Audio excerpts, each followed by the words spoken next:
In 2017, Russia was shocked by the news of the arrest of a pair of serial killers and cannibals.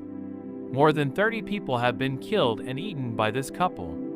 Dmitry Baksheev and Natalia Baksheeva were arrested after police searched their home and found various kinds of processed meat and female body parts.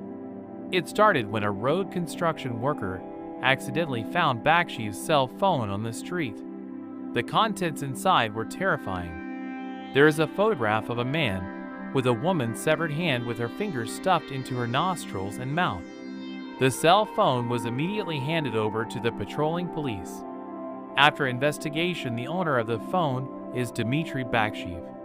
The police immediately moved to raid a room in the Krasnodar Military Academy hostel. That's where Dmitry and Natalia live. There were about 6 boxes of human meat in the freezer. In the jar, it looked like fresh red meat and a piece of liver. The women's body part found in a bag in the backyard and in the attic.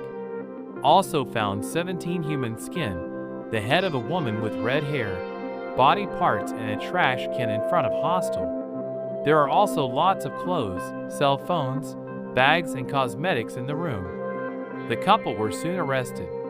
In the interrogation room, Dmitry admits that he killed 2 people. First, a woman named Elena Baksheeva. That's the woman whose hands were taken in a selfie with her fingers inserted into Dmitry's mouth and nose.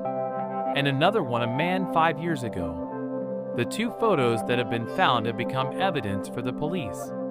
A selfie with a woman's hand and another one head on a plate garnished with mandarin oranges.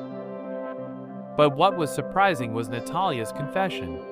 During interrogation, she said Dmitry had killed more than 30 people over 18 years.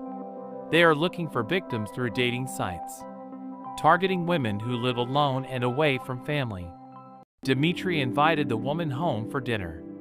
Natalia, who had worked as a nurse, had prepared anesthetic drugs. The victim was cut into pieces in an unconscious state. She also said that her husband put the body parts in the bathroom, cut the skin off the skull, cut the ears and lips with his teeth, and ate them. Natalia processes the meat in various menus. She has recipes, book, and video tutorials on how to process human flesh. The last victim, whose body was dismembered in their home, was not an acquaintance from the dating site, but a woman who also lives in the same dorm, who works as a waitress at the hostel, had seduced Dmitry at a dinner session. Natalia had a fight with Elena.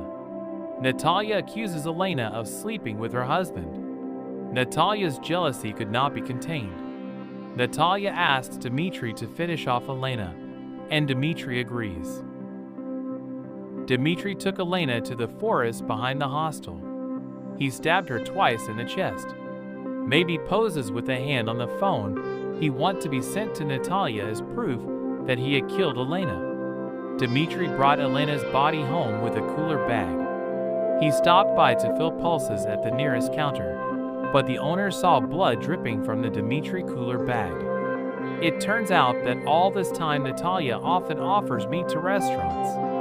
Natalia also often distributes meat pies to students in their dormitory. She said it was hunted meat pop in the debt's back where he lived.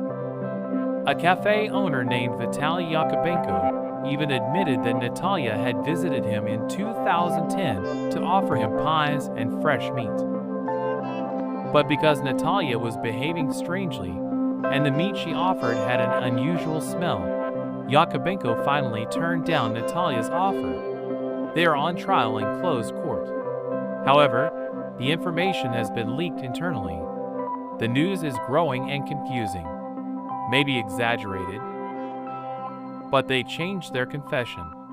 They only admitted to Elena's murder, and this was immediately received by the police. The DNA test evidence of the body parts at home is all Elena's. Police say no serial killings. The police inspector also said that the head on the plate was also the person who was still alive. The public was very dissatisfied and judged that the case was covered up in order to maintain the good name of their prestigious military hostel. Prosecutors also said How could someone cut bones so well like a professional if he not experienced? The result of the trial was that Dmitry Baksheev was sentenced to 12 years in prison for the murder of Elena Baksheeva. Natalia is considered to be the one who provoked his sentence of 10 years in prison. But this couple is still considered as serial killer until today. No one doubts that. But let's think a little smarter. There are some weird things about this case. The first is that Dmitry never confessed to the serial killings of over 30 people, as he was accused of. He confessed to having killed 2 people, even though it was the first inspection. The second, why did Natalia immediately say that Dmitry had killed more than 30 people? They lure women by luring them on dating sites. The third is why, if they were looking for victims on dating sites, they were caught precisely because they killed Elena, which in fact was after an argument out of jealousy. The fourth is, if they really are serial killers, where the remains of other victims' bodies are like bones, it is impossible for them to eat the bones even though they have been made into soup. Of course, it's easy to find out because Natalia easily confesses. Why do the media and people believe all of Natalia's confessions and seem to reject Dmitry's confessions? Does the media need good news so that Natalia's confession is the priority? Isn't Natalia very messed up and a drinking addict? Why does Dmitry look scratched and bruised in the photo? Is this also because of Natalia's confession that the police need to make Dmitry confess everything that Natalia said? Dmitry Baksheev is an orphan from Siberia who was adopted by a childless couple. He was only 15 years old when his adoptive mother Svetlana died. His adoptive father kicked him out of the house not long after because his behavior was out of control. Before that, he had set fire to his room. He married Natalia, a widow who was twice divorced. He ended up in prison. He died in 2020.